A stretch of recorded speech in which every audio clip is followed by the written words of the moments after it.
It's Roger and James here from the DisKingdom Podcast. In this episode, we're going to be talking all about our top 5 attractions at the Magic Kingdom in Walt Disney World. Now, we're both going to say our 5, and sometimes there might be a little bit of crossover depending on what ones there are. We're going to take it in turns going through it. So before you do that, remember to check us out over at DisKingdom.com, and also you can subscribe, etc. So let's jump into it. So first off, so James, what's your? Well, these are in no particular order. No particular order. So what's number 1 for you? The first one on my list is the Haunted Mansion. Yes. I love the Haunted Mansion. It's such a nice little, I can't say relaxing ride, but it's a calm ride. You just get to see the storytelling. It's a lot of fun just going through the mansion. Scared the bejesus out of me the first time I did it. Mind you, I was like 6 or 7 at the time, but still, I will always remember that, being just frightened when that you go through the Hall of Mirrors and the hitchhiking ghost joins. It was like I was so freaked out that there was a ghost following me around Disney World for the rest of the day, and that. Of course, I was freaked out at the time, but now I think that's hilarious. So, yeah, I love Haunted Mansion. And also, it's one of the few rides that I think is actually better at Magic Kingdom than it is the corresponding ride at Disneyland. So. Yeah, I mean, for me, it's on my top 5. It's one of my favorite rides. It was one of those rides as well. Like historically, it's my dad's favorite ride. He didn't really do a lot of rides. He anything fast he wouldn't do. So this was like one of those attractions where we all got to go on together, and everyone in your party can, no matter who you're with, can all do this ride. And I think that is one of the key things of Disney, of having those kind of rides where everyone can enjoy it regardless of thing. Yeah, it can be a bit scary for younger ones, especially in Paris. I haven't done the Paris one. The Paris one is a little bit darker. But Haunted Mansion, the music, the way it is, the song, the Doom buggies. I mean, my dad always used to do this, like, kind of laugh, and I carry on that tradition of doing that every time you get in the dark, just to scare people. And like, are you talking like a cackle? Look, yeah. Perfect. Well, that reminds me, one of my favorite things about Haunted Mansion, of course, is that first room you enter with the voice coming on. It's like, and that gives you this chilling challenge. How do you get out of a room with no windows and no doors? And it's great when you get in there with people who've been on it, because you hear people saying it along, and like, of course, there's always my way out. Yeah, I love it. It's fun. Oh, literally at that point, like, my wife is squeezing onto my hand because it's like so claustrophobic, dark. It's probably, actually, to be honest, I think that's the worst bit for most people. It's probably that room rather than the ride, because it is dark, it's squashed, it's pushed in, and I'm gonna be honest, there's that kind of thing. It's pretty bleak for little kids looking up, seeing a sort of a dead body just hanging. I must have missed the dead body when I was a kid, because that wasn't the part that got me. It was actually, the portraits on the wall. I was like, oh, those aren't too terrible, and then, oh, they're in quicksand, or they're over dynamite, or the Croc's gonna eat. That scared the heck out of me, or not, maybe not scared, but creeped the heck out of me as little young me at the parks.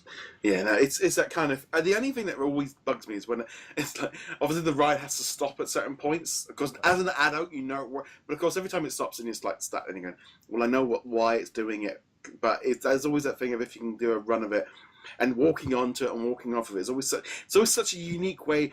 And to be honest, as a kid, it ruined local ghost trains on any attraction ever since. It is the pinnacle ghost one, and you just can't beat it for what it is. No, it's one of my favorite rides. I make a point of riding it whenever I'm at the Magic Kingdom, and if I go to the Magic Kingdom multiple times in a trip, I will probably go to it each of the times I'm at the Magic Kingdom. And also the queue system with the it's very elaborate, and even if it's a bit busy, the queue system there works, because you've got the graveyard, and then you've got that holding room. I love the graveyard, which just changes it all up a bit. But yeah, so that's easy to see, like, Haunted Mansion, why that would be in there.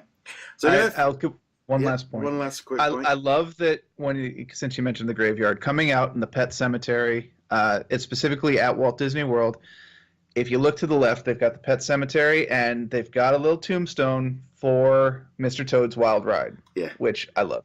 Which is not the ride itself. I love that they have the tombstone. Right, so on to number 2 is Big Thunder Mountain. My all-time, it's just the classic roller coaster.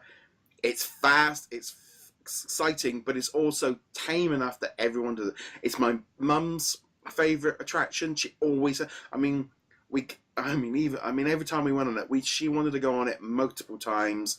My wife, who doesn't really like roller coasters, loves Big Thunder. We're talking about, it's that thing of it's toned down a little bit it is fast, but at the same time it's not scary, and it's it's just, to me, the theming with like Frontierland or Adventureland, it just works so well.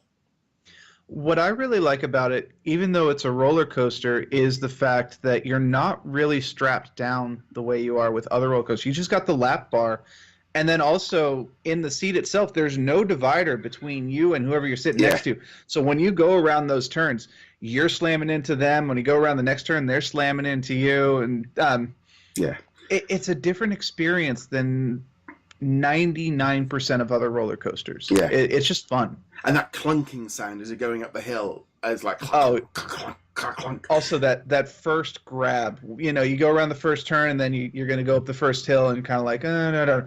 And then it grabs onto the latch,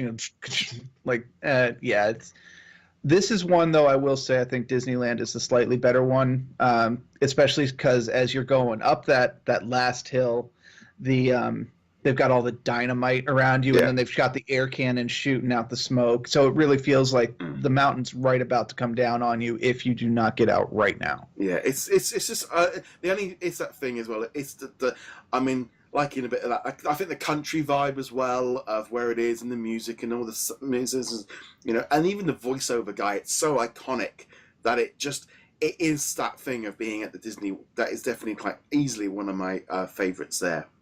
Oh yeah, it's a great ride, and it's of the, let's say, the 3 coasters that are at Magic Kingdom, the other 2 being Space Mountain and the Seven Dwarfs Mine Train.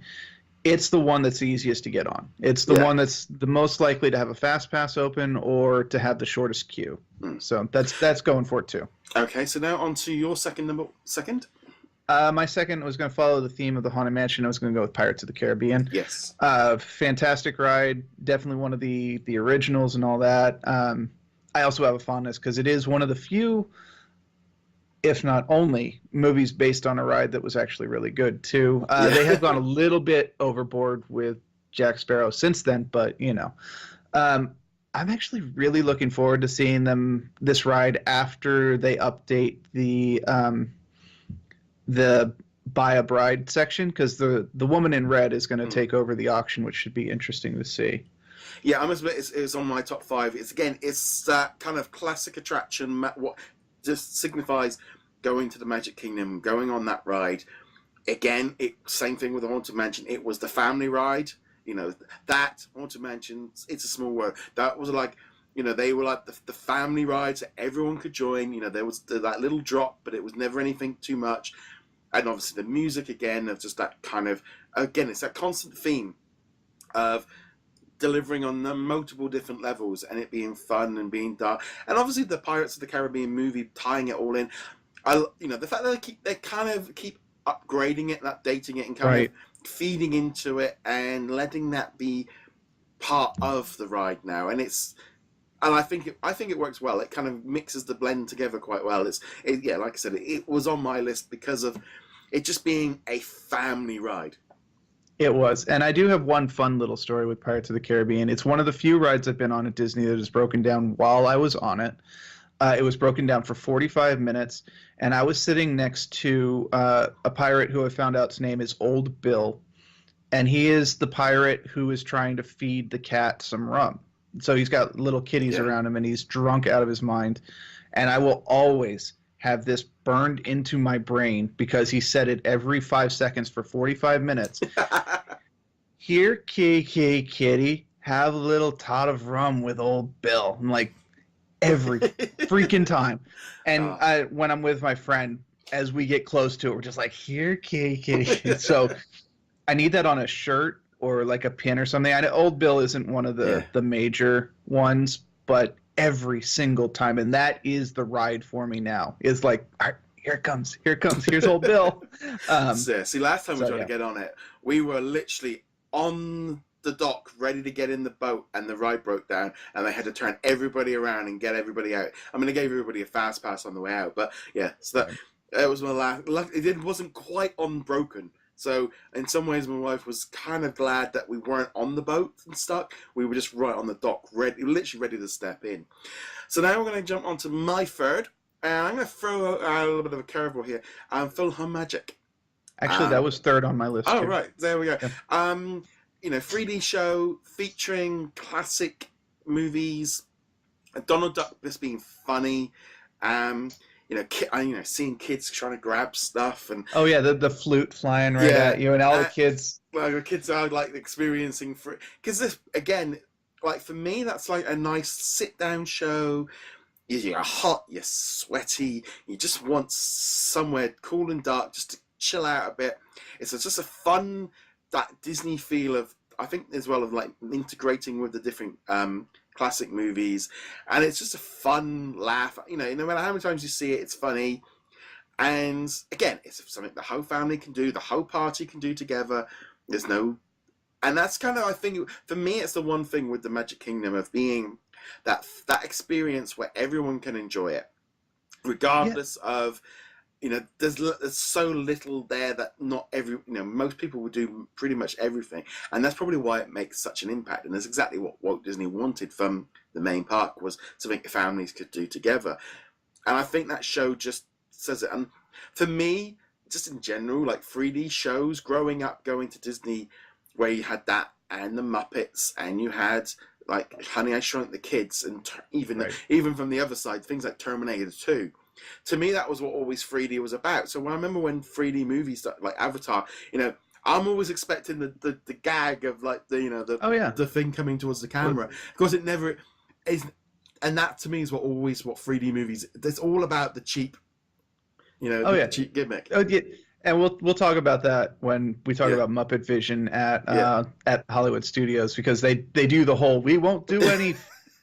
Cheap 3D tricks. Did you say cheap 3D tricks? But I do love this one, and almost let me rephrase that. Whenever I go to the parks, anytime I go to the parks, I always come home being like, I want to watch the movies afterward. This particular ride, though, is the one where I'm like, oh man, I got to watch Aladdin. I got to watch Beauty and the Beast. It's the one where I'm like, oh, I feel so nostalgic for these movies that I grew up with. I know that these ones were slightly after for you. These were, you don't have quite the same nostalgia for them. But for me, these are the ones that I specifically grew up with. I'm like, yes, this is perfect nostalgia for me. One thing I'd like to see about this ride, though, this is something I've discussed with a friend multiple times, is take some of that randomizer technology, like that they have on Tower of Terror. Not the ride itself, obviously. Or Star Tours, even. Or Star Tours, right.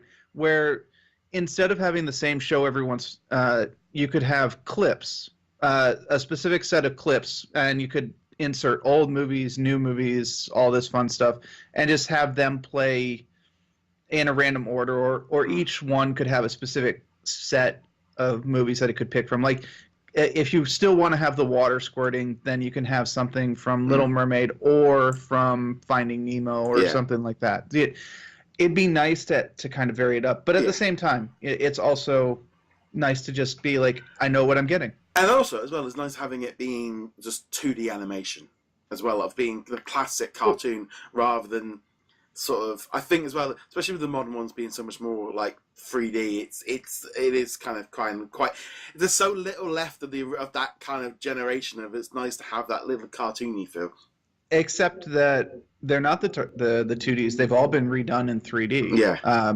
The only possible exception is the Lion King, because they do the whole like the weird art style, but it's still in 3D. It's not the original. I meant like I know what you mean. Yeah, like the classic art style rather than the Pixar stuff. Yeah, so instead of doing like the modern movies, make the cutoff like 2000 or Mulan. Make Mulan the cutoff. You could also go back. You could do the Snow White stuff. You could do Jiminy Cricket. You could do When You Wish Upon a Star. All that kind of stuff as well. But Yeah. even without that, it's a great little ride or experience. It's not really a ride. Okay, so what's next on your list? That was the next on my list, so I'll just jump to the next one, which would be Space Mountain.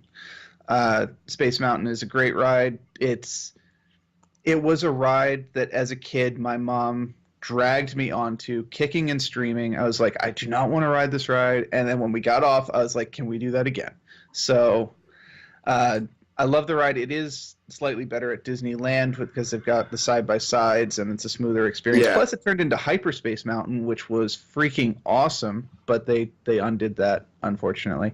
But still, regardless, Space Mountain, when it's in the dark, when it's properly not lit or whatever you want, it's such a cool experience. Yeah, it's that kind of thing. Again, for me, Space Mountain is blurred because of like Paris and Disneyland and Walt Disney World. The one thing that gets me at Disney World one is I find it quite tame. I find it's quite a tame little ride. However, like my wife and other people hated it because it was in the dark and it was fast and it was. See, I love it when I know I can keep my glasses on and you're looking around in the hope that you can see stuff. And what it is quite basic, really. It is literally just a basic roller coaster just put inside of a black dome, and everything feels more scary when it's dark. But it's a enjoyable roller coaster. Which the thing is, sometimes I think like with a lot of roller coasters, they either go one or two ways now. They either go short for kids, real short and fast, or they go super scary. And we want to have as many like inclines and twists and turns, and we want to push you to the absolute limit. Whereas, like, it's that thing of like these ones were for everybody. I mean, they maybe at the time they were considered cutting edge, and they were trying to push it. But like now, it feels like that's a roller coaster that you could. I feel like you would be able to enjoy that even in your 80s because it's not incredibly pushing on your body. No, it's more about the experience rather than the intensity of the ride, and that's true also of the Mine Train, which we talked about earlier, and also the Seven Dwarfs Mine Car. It's not about pushing your body and making feel the G press and turning your stomach inside out and whatnot. It's more just like you're going really fast. You've got a couple of turns, but they're banked turns, so you're not going to feel it too bad. And it's in the dark, so you don't know where things are coming at. So you don't know. You're going straight right now, but it could be a left turn coming up, could be a right turn, could be a dip and a climb. Who knows? You have no idea. It's definitely. I mean, it's that kind of core thing as well of when you're coming in and you can see the dome and all the rest of it. It is kind of a classic thing, and definitely the highlight of that Tomorrowland region. So right, so no. The people mover is the highlight. And you kind of go through it, and there's always, that gets me when you have the lights on videos of like, and you see, well, it's that weird thing like when I've seen the videos of it with lights on, it's like, oh my god, that thing looks hideous. Again, it really does. Smoke and mirrors. So, I have ridden it once with the lights on. I don't recommend it. No, not the other choice. So what's yours? So actually, we've actually done my whole top 5. Oh, okay. Because my top 5 were Big Thunder, Haunted, Space Mountain, Full of Magic, and Pirates of the Caribbean. So I've actually done all 5 of mine. So what have you got left on your list? My last one, was Splash Mountain. Yeah. And Splash Mountain is a weird one. Because part of me is like, it's such a weird film that they based it on. It's, of course, from Song of the South, and specifically from the Tar Baby sketch, which is creepy as hell. It is legitimately scary segment to younger audiences, but Splash Mountain is so happy and peppy and up until the end, obviously. But they're all singing and dancing and zippity doo-dying and whatnot. And I always forget how long this ride is. Yeah. Because more often than not, when you have rides like this, like if you go to Busch Gardens, they have a similar one. It's kind of Escape from Pompeii, stuff like that. It's normally just, okay, up you go, do a quick turnaround, and drop you straight down. But this one, they do the whole story. You follow Brer Rabbit, you follow, Brer Fox and all these guys. And it's such an interesting ride. And then, of course, it's one of the few rides at any of the parks that legitimately has a full drop. Yeah. You know, even the roller coasters that we were talking about Yeah. don't have what we would consider full drops. Even Space Mountain, most of the drops are fairly abbreviated. Yeah. It's a kind of weird one because I love doing it. It's a must do for me. It is that odd thing of my wife chickens out usually just when we get to when she sees the drop, and the next time she said I'm going on it because she wants to do it because she's sort of seen it and she's kind of but for me it's like that weird thing if you kind of got like this nice little like it's a small world ride, and Right. then suddenly it then turns into this vicious drop because it is a serious drop on it, especially the second one. Yes, and I think only say not the Matador, the one at Animal Kingdom, the Himalayan coaster. That's one of the only ones they've got that even rivals it in terms of like the sheer scale of the drop. Or Summit Plummet. Yeah, so it's fun, and it's also you get a little wet on it depending on where you are in the cart and you know how much it's rained and all that stuff. I've been on it right after it rained and got freaking soaked because the water was right up to the limit and it just all flowed right. Yeah, see, I will be honest. Most of the time, I've ended up. I will put if I've got the poncho on, I will put it on. I know it's a bit wimpy, and you shouldn't. Yeah, whatever. But it's always a bit like I really don't want to be walking around, getting chafed and walking around in the wet. It might be hot and sweaty and that, but I mean, yeah, having been on things like the Pluto's Barge where you are just drenched and you're to the point where it's just not enjoyable out, and when you start going right, I'll do it last because I don't want to and so but it's a great ride, and also for me it's actually one of those weird ones where that always feels like a Walt Disney World ride because they don't have it in Paris because it's too cold most of the year to be able to do the water rides, and for some reason, I always forget this in Disneyland. It's that weird one. It's one of those weird things for me where that always feels like a Magic Kingdom ride. Yeah, it was actually closed the last time I was in Disneyland as well, so I didn't get to do it there. The only other ride that compares to it is the Disneyland ride, Grizzly River Rapids, which is like an old pontoon ride, where you're in the inner tube kind of thing with 7 other people and spins around. I didn't do that the last time I was at Disneyland either, but for the same reason that you were talking about, I didn't want to be soaked at the park for the next 4 hours walking around, specifically the socks. The socks are the worst, walking around in wet socks and shoes. Yeah, I mean, I think I did remember once. I think I did actually have to go buy a T-shirt or a jumper because I just got like a shirt because I got like that wet that it wasn't much fun. And then just literally on the lines of I think just walking and go, I just buy a new T-shirt. I buy T-shirts for all the time here, so I'll just buy one now when I actually need it rather than and just change into it. But I haven't done that. No, I've bought plenty of T-shirts. I'm wearing one right now that I bought at the parks. The only time I've ever been like. I'm soaked. I need to buy something. I bought a towel in Florida on one trip because we were out, and the rain just went from, as it does in Florida, went from nothing to torrential downpour in 3 seconds, and we were only in the water for like a minute and a half, but I was soaked straight through, and we ended up buying towels on the spot. We were like, we have to. Yes. We have no other choice. Yeah, and they were there like this. So there we go. So that was our top 5. Actually quite a lot of crossover there. But let us know in the comments below what your top 5 attractions at the Magic Kingdom in Walt Disney World are. So comment below. As per usual, check us out over at DisKingdom.com. James, where can they find you? You find me HeroicLegacy.com. And on that note, guys, thank you very much for joining us. We'll be back soon. Laters. Later.